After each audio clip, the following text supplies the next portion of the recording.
choose those working at the very grassroots, agronomists, school teachers, policemen. And His Majesty was more than just a keen observer. Being useful meant helping fix the problems that he encountered and empowering the Thai people to do the same. He had a mind that was at once kinetic and deliberate, creative, as we've heard, and scientific.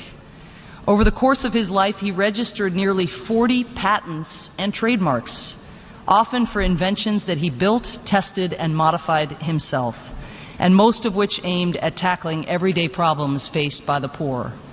This is completely extraordinary. Take the invention nicknamed the monkey's cheeks, which he designed to address the perennial floods that Thailand experiences. His Majesty remembered seeing as a child the way that monkeys would store chewed bananas in their cheeks so that they could eat them late, and built a system of small reservoirs that worked using a similar principle, storing excess water during heavy rains that could be used later for irrigation. The system of the monkey's cheeks is still being used across Thailand today. Many of the King's inventions fit this pattern, merging conservation with human development.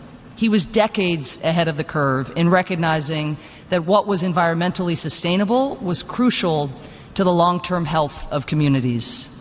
Let me conclude. In June 1960, His Majesty returned to the United States at the invitation of then-President Dwight Eisenhower. He was asked to address a joint session of the U.S. Congress. He was just 32 years old.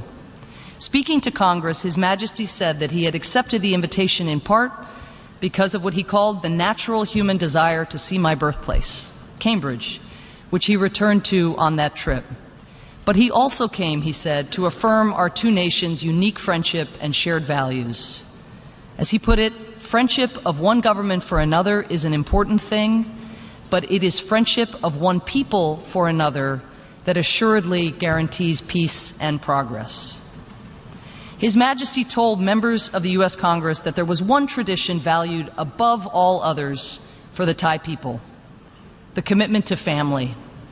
He said, quote, "The members of a family are expected to help one another whenever there is a need for assistance.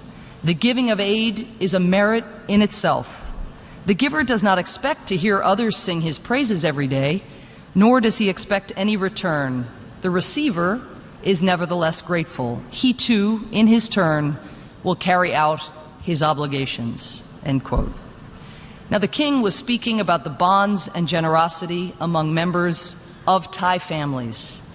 But in retrospect, his words can just as easily be applied to the way that he lived his life, a life of always looking for ways to be useful to those in need, a life of giving and of serving every single day, not to earn praise, not to get something in return, but rather because that is what one does for family. And His Majesty considered all the people of Thailand to be his family. How fortunate the Thai people were to have had His Majesty as a member of their family. And how fortunate we are to be able to learn from the way that this remarkable king chose to live his life. Thank you.